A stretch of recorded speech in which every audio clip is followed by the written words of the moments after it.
The VIX is an indicator created by the CBOE. This same site that is appearing on your screen showing the VIX images, including the latest major crises as we can follow.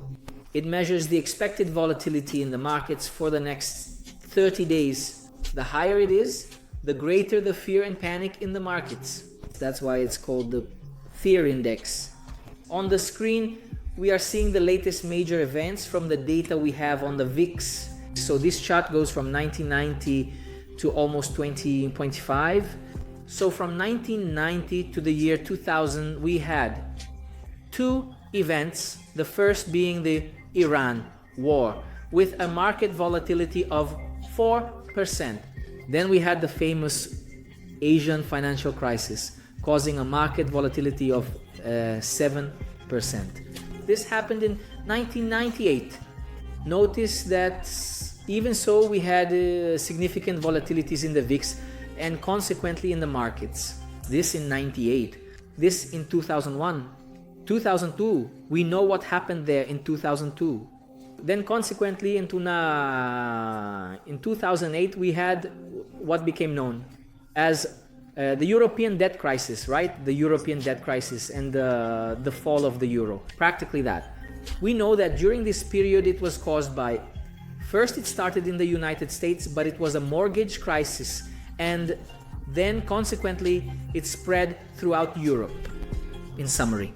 Then we had the euro crisis between 2011 and 2012. There we saw these effects. Notice that within these four major crises we had, with the largest being in 2008, which brought a significant market drop. We will see this shortly. We saw a spike in the VIX here during the first major Iraq war, reaching 32 points. We will see the graph there in the 90s. Then we reached the regions of 40 on the VIX during the crisis of 98. Then we had a peak here in 2008. We know, right, that big crisis everyone is familiar with, reaching a peak of 70 on the VIX, practically surpassing the 60 region, causing great panic in the market. Then an average of the VIX here in the region of 40, right? 40 on the VIX. But we have a history of spikes there near the regions of 50 on the VIX, which is expected to bring great volatility, and this provides us with great opportunities. In 2016, we had the Brazilian recession, a deep crisis with a lot of inflation, a lot of taxes. Since then, the dollar started to rise significantly. In 2017, we had a political crisis in the United States and many problems elsewhere. This here is a chart that measures confluences throughout history and the financial, political, or macroeconomic problems that we have had spread over all this time. To conclude, the last major event was known as CVD, and this brought the VIX to 75 points, causing great volatility, significant market drops, but also great opportunities. And now at this moment we have the VIX, which reached 60 points, now stabilizing between 38 and 40, but with Donald Trump's famous tariff hike. And what are the confluences we have, considering what has already happened and what might happen in the coming months? On your screen you are seeing the VIX chart, also known as the fear index. And here we also have the chart exactly as you saw on the website. But here we are, basically looking at it in candles, in bars, which is much more interesting for conducting our analyses. Notice that we also have the data here from 1990 up to the current month and year, right? April 2025. Here we have all the events, just as we saw on the website, but in candles, of all the major events that occurred on the chart there and what they caused, both in the VIX and the S&P 500. I will add here to the chart by clicking on this little plus arrow, the S&P 500. And we will see a confluence of what happens with the VIX and the S&P 500. So notice that every time we have a big increase in the VIX right? We have declines, often temporary, sometimes it can be downward. It's usually downward, okay? The VIX spikes and the markets melt down. They are inversely proportional. So, just like we had back in 98, a small drop, we continue to rise. Then we had here a big drop in the markets. We reached the peak here in 2002 with the VIX hitting, here it's not in percentage, but around 70. Later I'll remove this, so we can see the exact numbers. Then in 2008, we had this major drop in the S&P 500 and in cryptocurrency markets with the VIX reaching above 60 points. Within all the upward movement we have had since 2008, we have peaks of declines in 2010, in 2011, in 2015, in 2018, in 2020, a major drop, CVD, in 2024. Of course, this was something very superficial. And now the same major event happening in 2025. A major spike in the VIX and a drop, a lot of panic in the market. Excluding the S&P 500 here, we will see the points where the VIX reached, and we have an average where the VIX always hits, which is this region above 47 points. All the major events we had were above 47 points. The VIX spike with two major events surpassing this region, including 2008, which was that great panic, that major market drop. We reached 96 on the VIX. It was a surreal panic, but since then, the market has only risen after this great panic. So, at certain times, we will always have these market drops, after a major rise, which is completely normal, but with the confluence of a great panic, the famous change of hands, and this VIX spike, which is what recently happened in the markets. To emphasize better, we have the S&P 500 chart where we had a significant drop. We basically hit here, reaching the previous market peak, and we made a pullback that was perfect until then, with a large volume of absorption of these sales, which is completely normal. And these major drops that we see here in the market were the big crises, with the difference that at the current moment we have various mechanisms that we didn't have before 2020, such as market closure, like a 5% drop for the market to take a breather.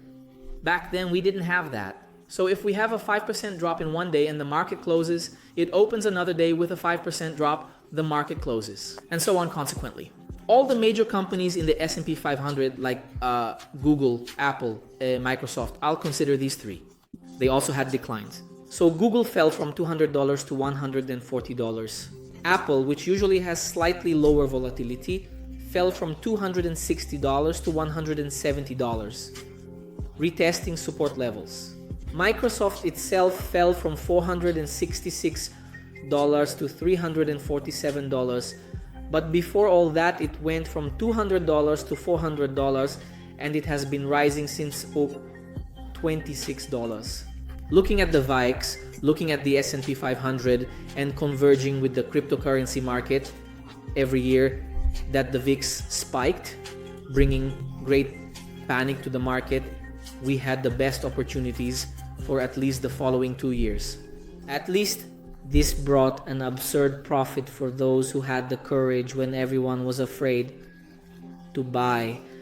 In short, when the VIX is at its lows, we always have these peaks of panic. When it's at its lows or around an average, usually below 20, it signifies calm in the markets, and eventually we need to wait for the panic to occur.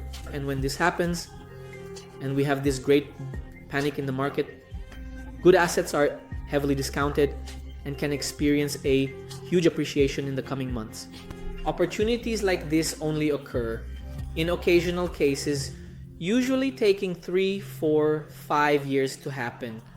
In some cases, we have a longer interval. We have already had 2 peaks of panic in 2024 and 2025, but something is still missing. And the data shows exactly that. Basically, what has happened in the past, which hasn't happened yet and doesn't mean it will happen, but we have to take into consideration, is that every time the peaks then had this surge upwards, it closed the monthly chart in regions above 40 points, right? In some cases, like in 2002, it didn't do that.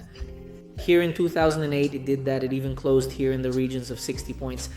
Here in 2011, it also closed here in the regions of 60 points. Here in 2020, it also closed in the regions of 60 points. Notice that there are cases like 2015, which was a market bottom formation where we did not close. 2018, the same thing. So it doesn't mean that we are going to close here, but ideally, for something to become extremely positive, you would take and buy everything you can. It would be the closing of the VIX in these regions above 40 points. But these peaks of movement in the VIX usually bring us a few months of subsequent rise. And of course, there are news and events that can bring calm afterward. Like now, at this moment, we had Donald Trump backtracking on tariffs for the entire world. As Warren Buffett used to say, be fearful when others are greedy, and be greedy when others are fearful. Coming to the main chart, for those in the cryptocurrency market, it's the BTCD. Basically, every time the VIX, though, spiked significantly in terms of cryptocurrency, the BTC dominance spiked, rose, and reached a level of exhaustion. Looking at the current moment, it doesn't matter about Fibonacci Index, it doesn't matter about anything we know. It's a fact that the rotation of money from BTC to other altcoins is just a matter of time.